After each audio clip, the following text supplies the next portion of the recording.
For those of you guys who were here last time, how did we start it off? How you guys feeling? Good, yeah. How's your game? Great? And how's your talent? It's awesome. Good, great, awesome, right? All right. I hear some laughter, which is a good thing. That's how you know you're winning the audience over. So if you want to make me feel good, smile and laugh a little bit. All right. So this morning we're going to talk about 5 techniques to increase your conversion rate instantly. Conversion and closing is a lot different than what most people think it is. How many of us think about Always Be Closing? What's that movie, Frank? Do you remember? Always Be Closing? ABC, Always Be Closing, or Sell This Pen. Do you guys remember that? Can you sell this pen? And we always think about this, I don't know about you guys, this connotation that salespeople are like a little, cringy, right? And I think some of that psychological stuff that's been inbred in us, like we shouldn't buy used cars. Why shouldn't we buy used cars? Right? What do they say about the used car salesman? Sleazy, yeah. What do they say about real estate agents? How about that for our self-esteem, right? So when we wake up in the morning and we feel a little bit bad about our day or our business, in the back of our mind, we always have this negative connotation. So I'm here to just share with you how to close in a way that makes you comfortable with your values and your integrity system and makes other people comfortable. We're in business, and it's okay to be honest about our intention. Business relationships are mutually beneficial. And what do I mean by that? What does mutually beneficial mean? Anybody can just scream it out. If I benefit, you benefit. A win-win. Okay, so that's really important, and we're gonna open up with that. So, I broke it. Okay, so the first thing that I want to talk about is challenging yourself. So for me, most of us probably, we're entrepreneurs. We naturally are persuasive, we're naturally influential to some degree, naturally pushy. Sometimes I get called annoying because we want what we want and we don't stop asking for it, right? Okay. So it wasn't until about maybe 3 years, it was during COVID, 2 years ago now, I was enrolled in an event where I had to compete with the top people in my region and across the country in what they call script-offs. Have you guys ever heard of these? Okay, it's horrible. I'm not even gonna lie. It really puts you on the spot. And because it was COVID, we were on Zoom. So now I'm on Zoom and my big fat head is there. And we had 1 minute and 30 seconds to close our counterpart to an appointment. And we had national judging. Super proud I won $1,000. But at the time that I entered into that competition, involuntarily, because it was mandatory for all of us, it's also awesome, I realized that I had no idea how to sell and close people. And I know that sounds crazy because, yeah, I have a whole career of providing service and educating and literally selling things, houses, opportunities, businesses, whatever it is. And I thought, I heard this judge speak, her name was Jessica, and I thought, I have no idea what I'm doing.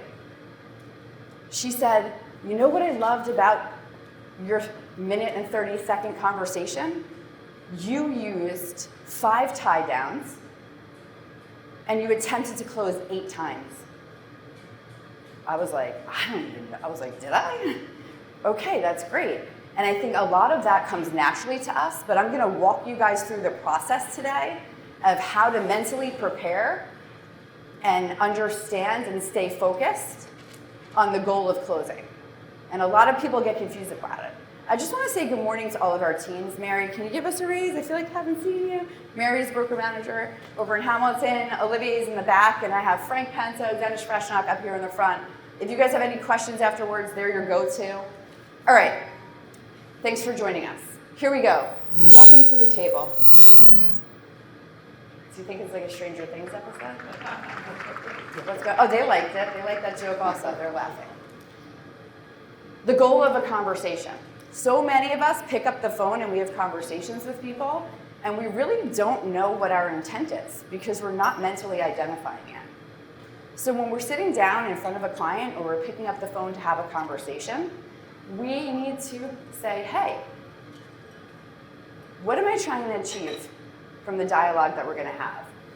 What is the end that I want to see? Is it an appointment? Is it a signature? Is it a price reduction? Is it an open house? Is it the canceling of an open house? Is it accepting an offer? And our goal is to move people on to the next conversation. So I want that to be really clear. So if not yes today, yes when, right? And what's next? So the goal is always going to be taking the client, the customer, the experience through the next step. The closing technique that you choose is how you get there. I think it's really important after this class, when you're meeting with your clients, to think, hey, am I a direct closer? You know, I asked someone a question earlier this morning, and he said, that's a very direct question, right? Are you an indirect closer? Are you a puppy dog closer? There's like 25 different techniques. I'm gonna walk you through my favorites today. Okay, but I wanna start, puppy dog closer, you like that, right? I have no idea what that is. The concept of trust in business. There's 4 cores to credibility.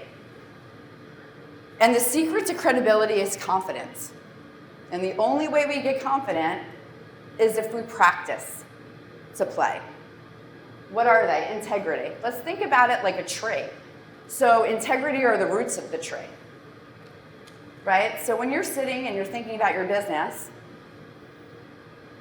do you have integrity? Well, every single person in this room is going to say yes. Just like, are you open-minded? Nobody wants to say, no, I lack integrity. But I really want to walk through what the definition of integrity is right now with you guys, because there's a scale from 1 to 10. And everyone in the universe lands about a 5. Why do you think that is? Why do you think the average integrity is a 5? Because the test of true integrity, I'm talking really fast, requires courage and humility. And I put this up here because I think I want you guys to just rest on it for a minute mentally. I can say I'm going to do the right thing, but do I do the right thing if it costs me money? Do I do the right thing when people aren't looking? Right? If there's a consequence. So I know I do, and this is a private conversation for ourselves to have, sometimes at a horrible expense for myself and my family, more often than not, because doing the right thing hurts. But it's the right thing to do. So we've built our reputations, and trust me, every single person in the room dealing with the public has one. And if you do nothing after today, I would just like you to lean on this. Because if you are truly bringing integrity to the table, you're going to be way more comfortable when you're asking to close people. Because you know, and they know, it's in their best interest. Let's talk about intent. This is where we say it's mutually beneficial to be in business. It is okay for me to say, I would like to list your house, and I want to do a phenomenal job for you so you make the most money, and I make money. It's okay. We've been taught like it's wrong to make money from people or to get referrals or to ask for business. It's inherently wrong. That's why we're not doing it. There's something in our mind that we have to shift. I guarantee you, if you were to call someone, I actually had a conversation with an agent the other day about a property that she put on that needs a price reduction. And she said to me, well, Michelle, this woman has 21 other properties that I want to sell. And if I push her and I press her, I'm not going to get to sell those 21 other properties. And I walked her through these 4 pillars. Because if you're not honest and you don't say to her, my intent is that we do business together and sell all of your 21 properties, I want to do a great job. I'm personally invested because if you make the most amount of money, I make money and my business grows. That's the honesty and integrity that people are looking for. Okay. Just really quick on intent. People know if you're serving your own, and it breaks trust. And you can't do anything in business without trust. It's a lot easier to do it with trust. Okay, the third thing as business owners that I often think about is, are you relevant? Are you relevant? Are you bringing material and information to your clients that they care about or is relevant to them? I received a constant contact, like an email, and it was about spilling red wine on the carpet. And I thought, okay, this is silly. Like someone's sending me how to get red wine out of the carpet. You know, like who beta tested this email? But then I keep thinking about it because who doesn't have parties when you need to get red wine out of your carpet? If you're a homeowner, right? Relevance. So often we're sitting in the market and the market shifted, it's changed, it's adjusted. I dislike the word shift, so we're gonna say adjust. To bring you more opportunity, but are you talking to your clients about last week's market? Right? Are the sellers expecting 12 and 14 offers and you're really only getting 3 showings right now? Are you relevant with the content that you're bringing? And then the results. So this is like the little voice in our head that we always hear. We don't have enough proven track record. We don't have enough sales. They're gonna look me up on Zillow and I don't have enough reviews. Right? That's wrong. Because if you lead with the 3 and you ask for the opportunity, they're going to offer it to you because they've been where you are, and there's something human about these conversations. Everyone has tried to do something new. If you don't have the track record, it's okay. Let's build you one. Let's figure out a conversation that makes you comfortable so they can see a proven track record, that you're playing on the right team and that you're playing for them. Okay. The biggest thing to do is make and keep commitments. Trust begins with yourself. It takes 2 people to have trust in a relationship, but 1 person to start. So when you make those little commitments to yourself, it's really important that you follow through them. Just follow through with them. Because if you trust yourself, then you can share and earn trust with others. Here's something I need you guys to know. If you say you're going to do an open house and you don't do the open house, they love open houses next door. You can't talk your way out of not doing it. We act our way in and out of integrity and trust. You can't break my trust and then convince me that I was wrong about how I feel. These are feelings that we deal with people. Your word is your commitment. And if not, your actions have to show different, not your words. Okay, let's talk about the decision. So we know that we're moving people to the next action, right? What is the next action? There's a continuum of decision making. It's like a line, if you can close your eyes and envision it or draw it on a piece of paper. And it begins for most homeowners 18 to 24 months before the process. And they take little baby steps. I was in a meeting yesterday with a guy, and I said, this is a closing technique on a scale from 1 to 10. How did I do? And he said a 4. And I was like, well, okay, that's awesome. How could I make it a 6? And he said, why don't you want a 10? And I said, we're so far from 10, we need to take baby steps to get there. If you move people too quickly, they become uncomfortable. If they're uncomfortable, they get scared. If they get scared, they pause. Right? So the goal of the close of that meeting was to move him from a 4 to a 6, and then set up the next meeting where I can move him from a 6 to an 8 or a 10. Okay, we went through this. What do you think the goal is? Yes, I want to work with you. Yes, I want to list my house. Yes, I want you to be my real estate agent, my preferred vendor, my lender. Yes, I like you enough and trust you enough to be my friend and refer you to my associates, to my family members. We're in the business of building relationships. There's a funnel diagram I'm going to share with you where you move people through intro to exit.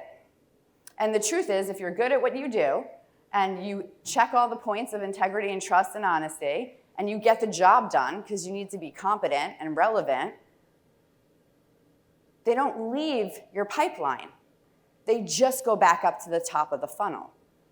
And that's how we build really solid sphere-based businesses, moving people back up.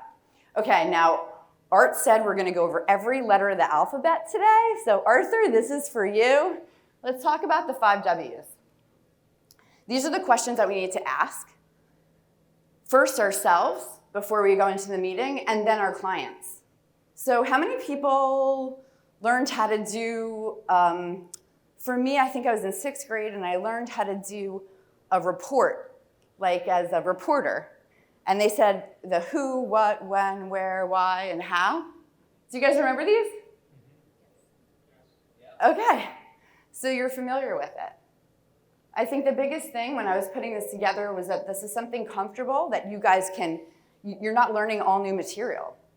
This is inherent in all of us. It's common language that you can feel comfortable with moving forward. Okay, so who is who? Who are we talking to? We're talking to the buyer or seller. Who else would we be talking to here? Who else would we be looking to build these relationships with? Friends, relatives, investors. Who else? Lenders, home inspectors, appraisers, attorneys, CPAs, small business owners, other brokers, right? Insurance carriers, everyone needs insurance, title representatives. So always know who the conversation is geared toward. My conversation with someone who's running a title agency is different than someone who's looking to sell their house with me. What am I looking to accomplish when I'm talking to a title agent? I'm looking to accomplish a relationship for referrals and support so that if I refer you as my competent business partner, you get the job done and you don't break my cycle of integrity. And I guarantee you, if you sat down and you went through just those 4 pillars with anybody in business, they want to be in business with you. Because these are the things that we don't talk about that are in our heart and our minds all the time. Okay, what's the goal, the next step? So what's the next step of a meeting with a seller? Well, I want to get that house on the market because the market's adjusted. And I don't want you to waste any time or lose any money.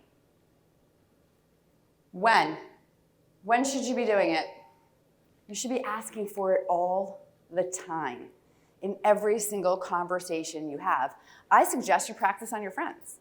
We're going to talk about that later, on your family members, and say, hey,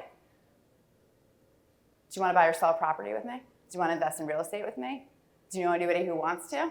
Did you know that I'm a real estate agent and I built my business on integrity and sphere and referrals, and it's really important to me that you understand what type of business I run and how we can work together? Those are appointments, guys. Wherever you can. So if I'm on the phone, I want to close to whatever the next step is. If I'm with you in person, I want to close to the next step. And here's the truth. Why do I want to do it? Why do I want to do it? Well, because there's competition out there that's doing it. They're taking money and opportunity from you every single day because they're asking for it. So we got to get real comfortable with asking for the business and the opportunity. And how? Okay, these are the next letter. You like the alphabet, W's and P's? Yesterday I heard I get along with someone like peas and carrots. I didn't even know peas and carrots got along that well. But I guess they go together. So the 3 Ps. Every single one of you is unique. None of the conversations that you're gonna have look like the person next to you because they're not you. You're irreplaceable to many people. And you matter, especially during these life-changing events. You're their trusted partner. And they're talking to you 85% of the time, and only you, because you're you. So all of this stuff that we carry, you let it go. Let it go. Every single person is capable of amazing things once they release their limiting beliefs. Okay, how do we make ourselves feel like we are unique and we're great? Well, we have to prepare. And I think it's great that we all showed up today, and it's fabulous if you go back and you look at this training over and over again. But the truth is, if you're not practicing it, if you're not preparing what your focus is, getting comfortable with what your goal is, asking the questions, and then practicing. The practice isn't at the kitchen table with the seller. The practice isn't on the appointment with the buyer, right? The practice is with your friends, with your colleagues, with your team, the masterminds, the education, when you guys come together. Practice those silly things that you run through your head all the time that you don't have the guts to say because they probably sound great. And you're most likely relevant because you're speaking to a peer who cares. I tried to practice this the other morning and I got shut down. Sometimes you just practice it in conversation, right? Like we have to practice. So they say 10,000 hours makes you an expert on something. Guitar, piano. You guys are selling out there with integrity that you guys are the experts. Are you practicing the conversations to get pen to paper and to sell these properties? Okay, how much? This is a lot. 15 minutes a day. I often practice, this is gonna sound silly, in my car to myself, and I record it so I don't sound stupid. Or I'll record myself and I'll say, okay, my rate at which I'm speaking is too quick. Or I'm not finishing my words, and I wanna be intentional. I'll practice in the shower. I'll run it through my head over and over again. And then I go and I practice it on poor Carl every morning at 8:40 when I call him. And I practice what I'm thinking and saying. And for those of you guys who have someone sitting next to you, what I hope today is that you might exchange phone numbers and find someone to practice with. Because practice makes perfect, right? And then perform. So we can run it through our head and prepare, and we can practice all the time, but we still have to execute. Kim, how's your execution? Could be better. Who here doesn't feel the same way? My execution could be better. Raise your hand. Could my practice be better? Yeah. Could my preparation be better? Yeah. Okay. Well, now they're having a real conversation. Do you guys want to come over and have some coffee and hang out? And then we apply it. Okay.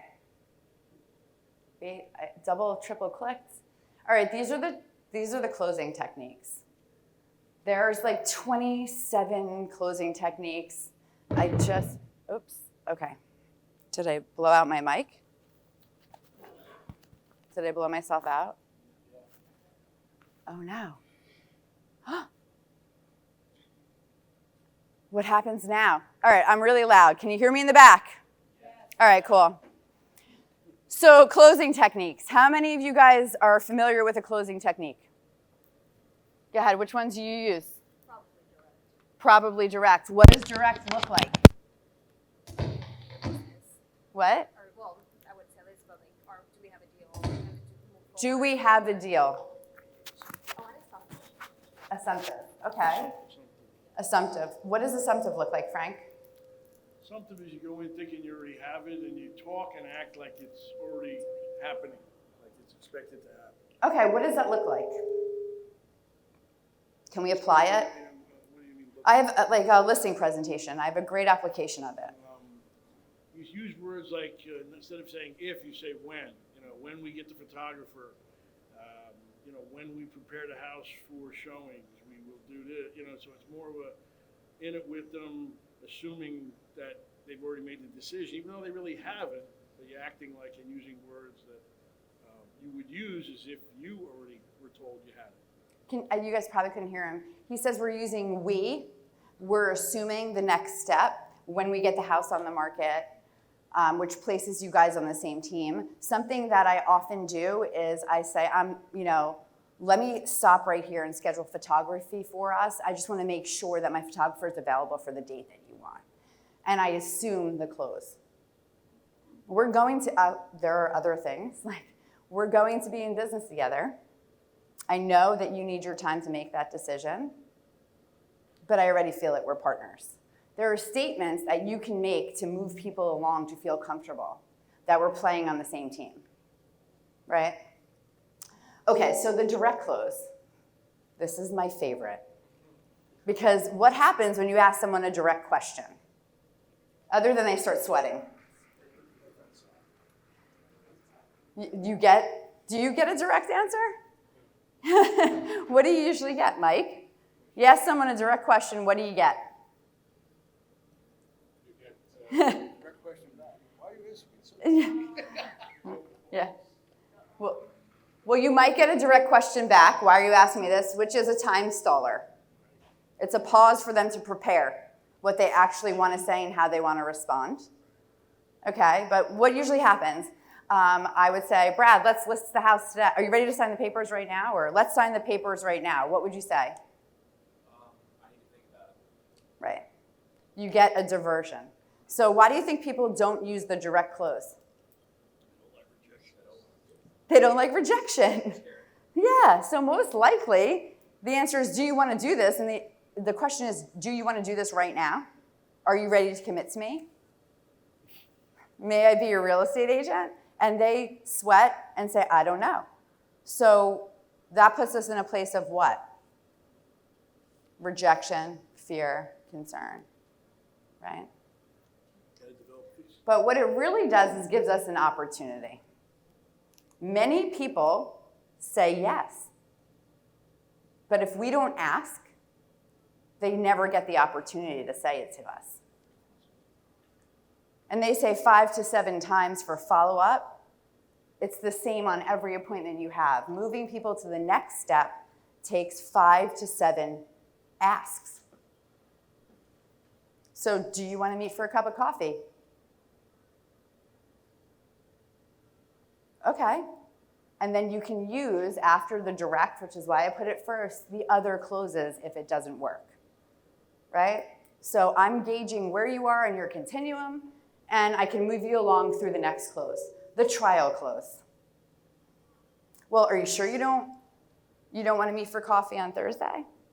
You don't want me to come over and list your house on Tuesday evening? Right? We're trying. Can we get the house on the market June 15th? Question mark, not statement. We're trying to gauge them. The trial close works. Is the trial close like, I'll meet you for coffee for 5 minutes, if you don't like me, you can leave? Is that more than trial close? That's a tie down. Okay. That's a tie down, 'Cause right? I thought the trial was like, try it for a short period of time and you can always. You can, pull and out. and what you're gonna see is the charity is like that too. Charity is I'm giving you something for the opportunity to close.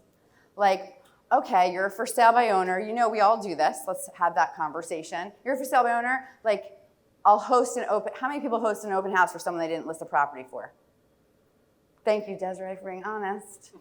Okay, we've all been in the position in our business where we want the business so bad and we're so hungry that we offer something.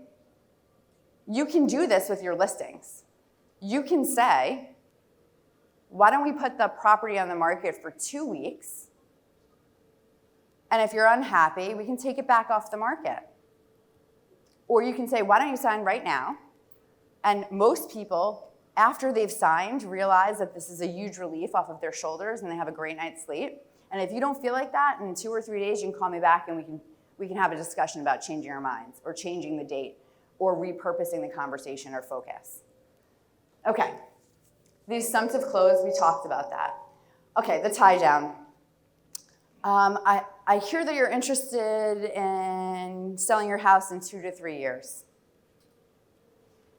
Would it be worth 15 minutes of your time if I came over to discuss what the market looks like today so you can be educated and begin your journey?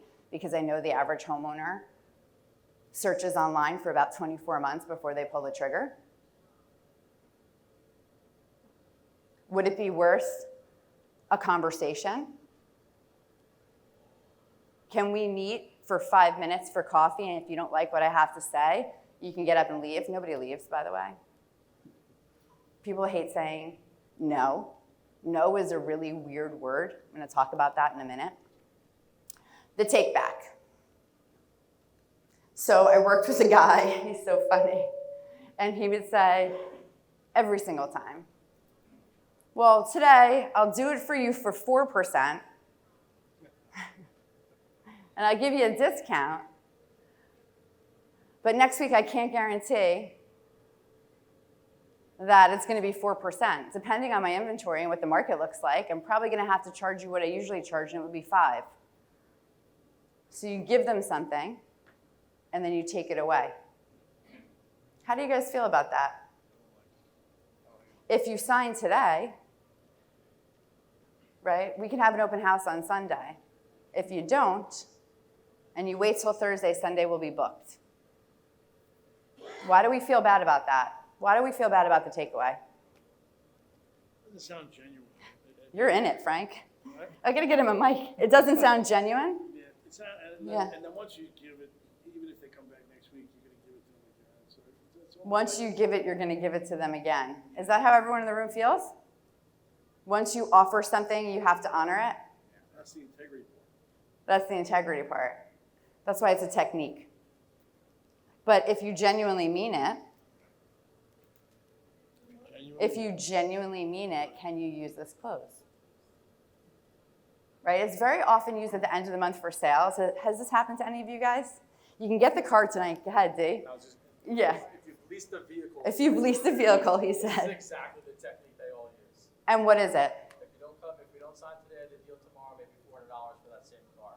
If you don't sign today, the deal tomorrow might be $400 for the same car. What do you think the person at the table is thinking when you're having these conversations with them? Let me get in your heads for a second. What do you think? If someone said that to you, you feel pressure. I think it sounds desperate. It sounds desperate. Wait, what? It's a deal. Who doesn't love a deal? I'm giving you a deal. It's special for you. It's unique to you. Do you like a deal? You don't like a deal. You want to? To cut their commission at base, imagine what they do with their listing. How they 100%. push them, enforce them. I love that. Take this offer, take it. Not integrity. Can you use it in a different way? Absolutely. Can you use it in a menu of services when you're talking to your client who's been out there hit by the discount broker and they say to you, listen, what's your name? Mark, I really like you, but the guy down the block, he's going to do it for 3%. Could you say, well, I have a menu of services and I can't do it for 3%, but here's what it looks like and how it can gain you more equity or net you more in your investment. Can we use it in a different way? I think often when we talk about the language of closing, we have these feelings associated with how we feel. The reason why people don't prospect is why? Rejection, fear, time, rejection, right?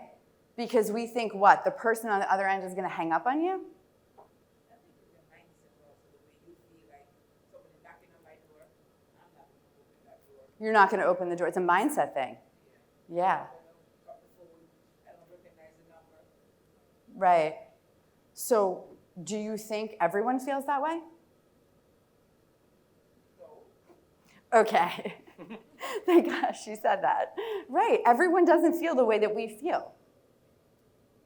Everyone doesn't know the business of sales and the business of real estate. We know it. What's the worst that happens? I'll tell you what, you're not getting kicked out of their kitchen table.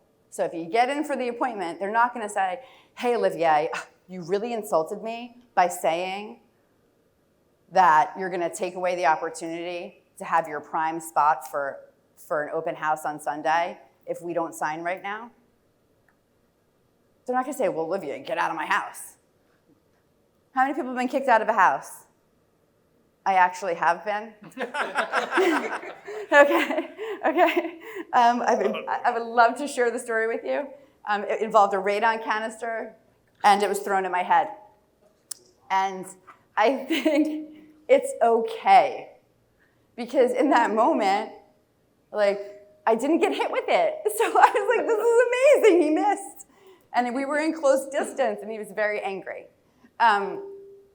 It's not as bad in reality as it is in our heads. So let's just take a minute and pause on that. When we're asking for these closes, right, when we're trying these techniques, they don't feel the way we feel. You've already earned their trust to get to the table, and through dialogue to get the appointment. It's okay to use these techniques. Many people say yes. I've had the privilege over the last 3 months of working really closely with Jason. Jay, are you in the room? I think he's outside. Give a wave. Come in and say hi. Jay, here he comes. He's our business. He does business development. Say hi. And we're talking about closing and the comfort of the conversation. And you and I have had a lot of conversations, and I'm putting you on the spot because I love you. It feels awkward to ask for the close. Yeah, definitely. And what happens when you do? I would say that the person, like, you're asking for the close, like, they're not just going to, like, completely shut you down. They might be flattered by it, but, like, sometimes you have to ask multiple times in order to get them, more and more comfortable towards the close. Do you get more comfortable as you ask? Definitely. Yeah. And I think that that's what it's about. It's about coming from a genuine place and knowing, the same way you said, if I discounted my listing to 4%, and I'm not saying anybody should discount listings. I'm a firm believer of taking 5 or 6%, and I'm not going to tell you how I split it, but that's how I feel. So I think what ends up happening is that we get in our own headspace. So let's talk about the either or, because this is really not controversial. I mean, would you rather meet me Tuesday at 2 or Thursday at 4? Does Monday night at 6 work for you, or Friday at 4:30? Giving people an option like that really empowers them to feel like they have a choice. And we know they have a choice, but that pressure relief of choosing an option helps out, which is why the menu of services works really well. And I think you're right. If you're discounting your listings, you're discounting the money you can get for their home, and that goes through their head. But I'll tell you what goes through their head more often. If you didn't ask me to sign that piece of paper, how can I think you're going to sell my house? Like, this is a competency test. I want to make sure that you can get the job done. So the same way you might discount the value of their home, you're like on an audition, guys. If you're not calling that buyer's agent saying, hey, did you like the property and do you want to put an offer in? That's a gauge as to how enthusiastic you are and how focused you are on your business. I met with a different agent yesterday. We left. It was like a very long meeting. I left the meeting confused. I went into the meeting with an intention. I do not know what the intent was on the other side of the meeting. How many people have gone into listing appointments like that? Right? And at one point, pivotally, it was tangent after tangent after tangent. And knowing that my goal was to close on this appointment and to get either a commitment for the next appointment or a signature, I was able to come back and stay course. right? And I left that room confused. Like, there was so much talk and not about business. It's not of my nature. Extremely dominant social personality, very influential. And I left and I looked at my partner and I said, what just happened?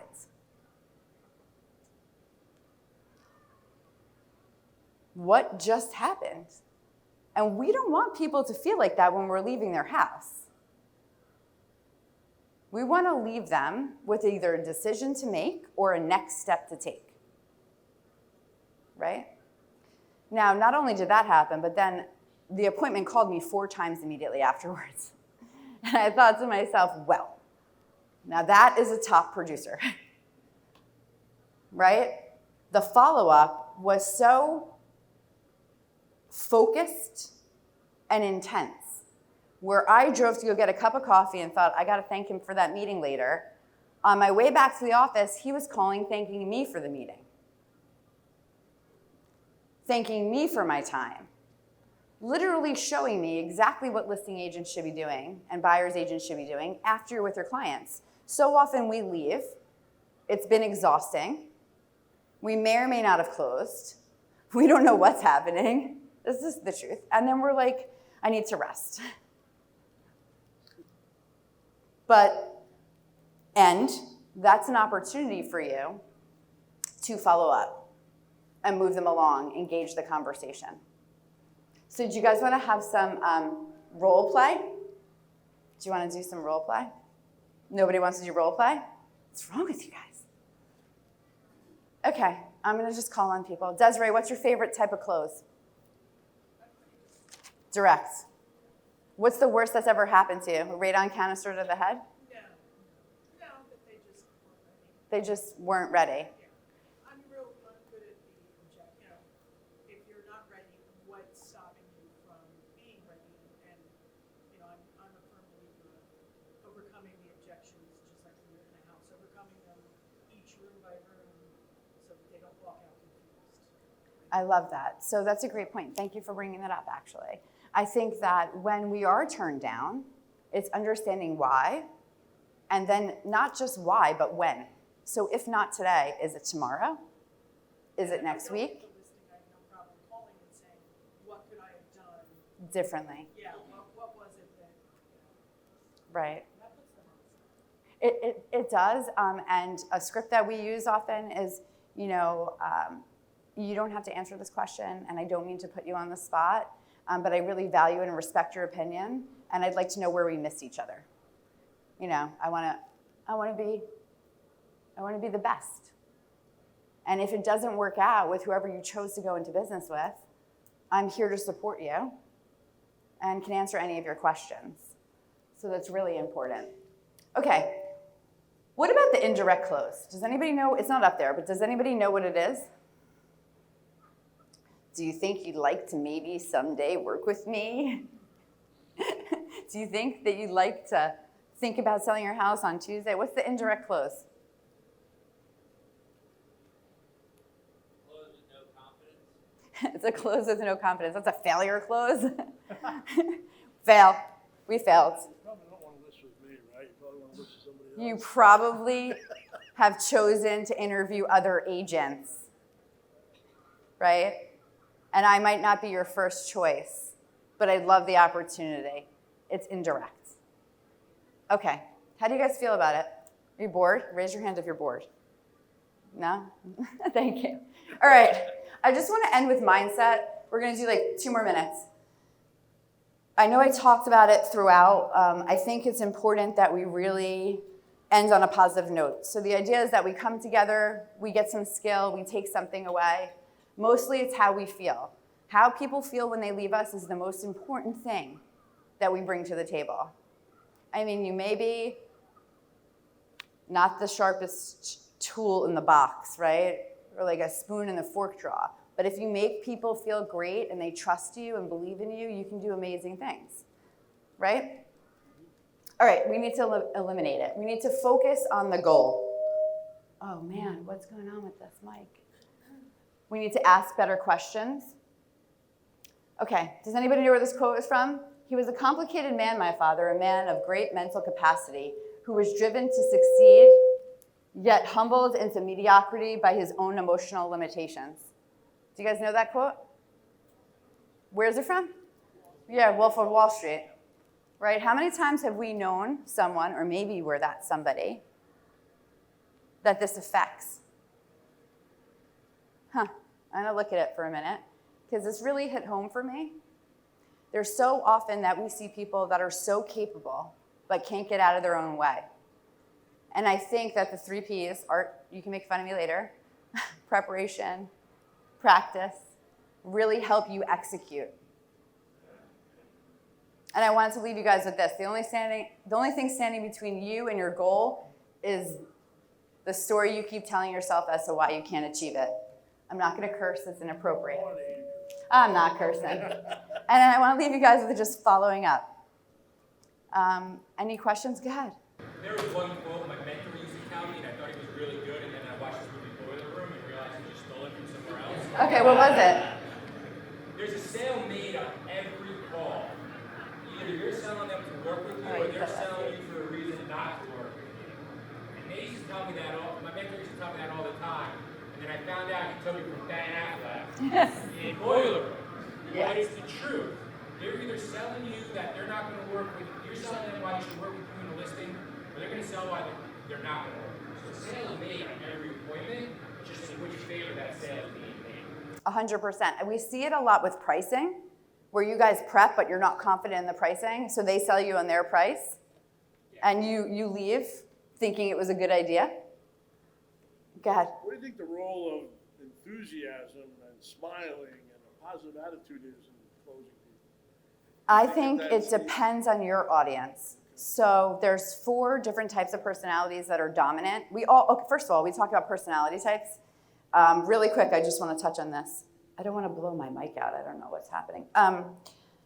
And we all have all 4 of those personalities inside ourselves. So it's not like, oh, that person's a dominant driver and that's all that they have. Right? It's just that's their strongest characteristic or trait. So knowing your audience is really important. So if I'm a business-to-business person, we talk about the word no, and we talk about how people feel when you make eye contact with them and smile. In business, this is going to be crazy, a slower smile comes across to be more competent. A slower smile comes across as more competent. Okay, that's pretty good to know. Yeah, so talking to 2 people typically, Yeah. a husband and a wife, so there Yeah. can be differences just between them. 100%. We went over this last time. For those of you guys who don't remember, who makes the decisions in the family? Husband. Don't look at it like that. Who makes the decisions? Come on, honest. Happy wife, don't happy life. Happy wife, happy life. It's not happy husband, happy life. Happy husband, divorce. No. Go ahead, Olivia. I'm gonna challenge you on that. Yeah. Happy spouse, happy house. Ooh, okay. All right, everything's fair and equal nowadays. Okay.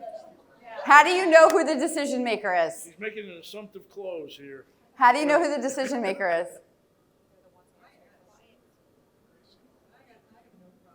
Who does more talking? I ask as well. Who's making, yeah, good for you.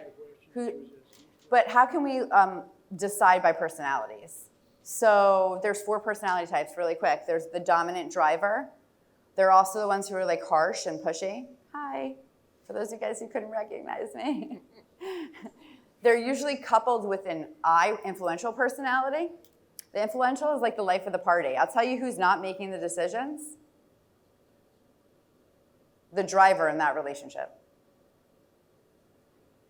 Because as harsh as the driver is, the influencer is usually manipulative and gets their way. Okay, so those are 2 personalities. They usually go hand in hand, actually. And then you have the S, the dependent, the social. You know, the guy who's on the team, he's really sweet. In case anyone's confused, that's 80% of the population. 80% of the population comes from a people-pleasing position. Why does that matter? Well, do you think they're comfortable telling you no? No. They want to say yes because they want to make you happy. And then what's my favorite? I call it the hardest for me. Hardest personality is the compliant personality. How many people, know where that list from the open house is after they get in their car? Right? How many people have a consistent follow-up database going with 1,000 people in it? How many people lead generate every morning from 8 to 11? Such a small percent of the population is a C.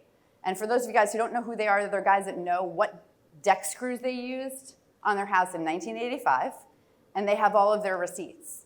They're the ones that come, and when you get there, they filled out the seller's disclosure, but they're not ready to give it to you until you prove to them that you're as detailed as they are. They're scary for me. They're attorneys, they're accountants.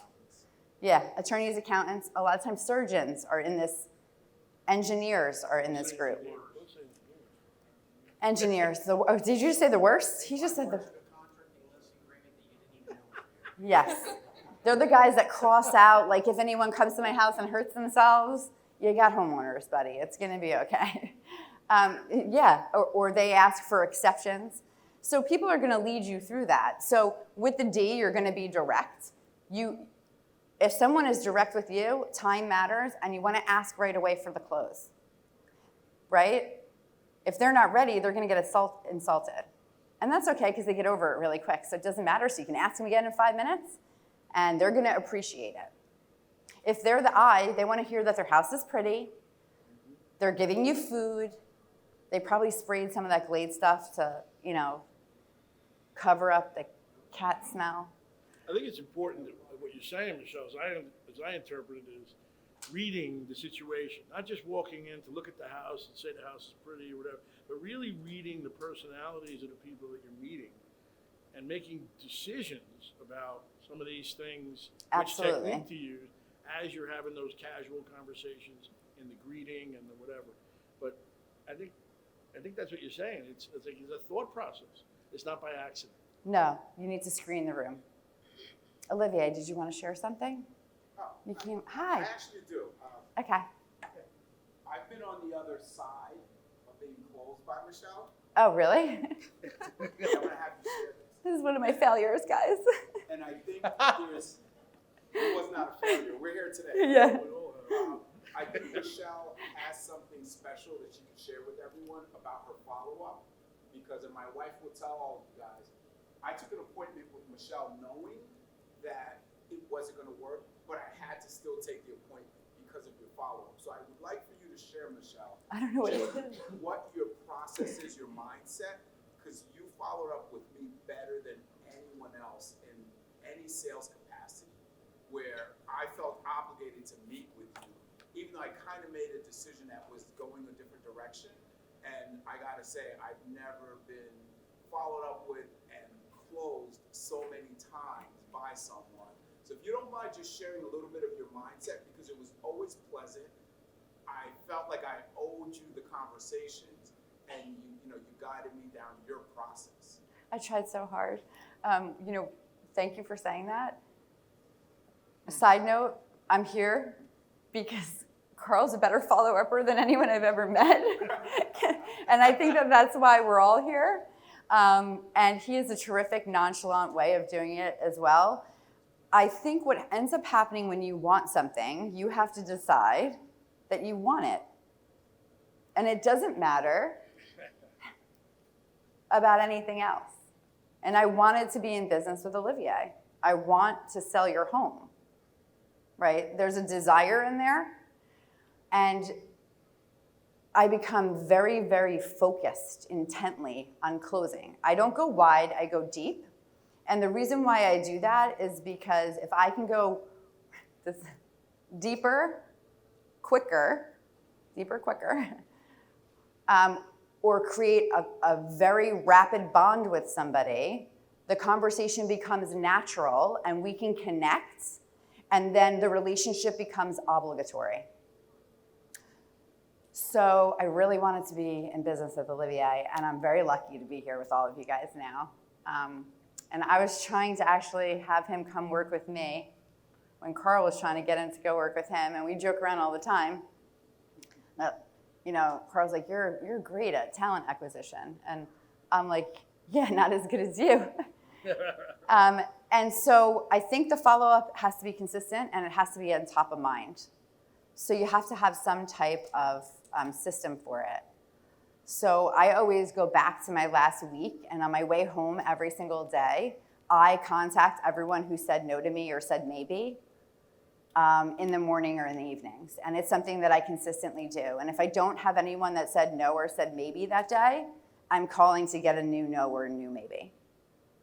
And it's something that has to drive you. It takes me about 2 hours a day to do this.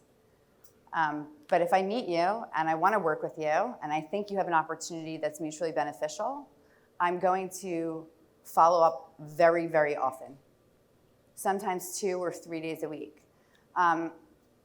Just really quick about follow-up, because I think this is important. If you don't get a response, it doesn't mean that they don't want to work with you. It doesn't mean that they're not interested. It doesn't mean that you didn't affect them. It doesn't mean that they don't care. It doesn't mean the answer is no. So what happens most of the time is we'll follow up, and then they won't respond to our text message or our phone call. So then we're like, okay, well, they weren't interested. But that's not true. They're just thinking. Everyone has a different continuum of the decision-making process.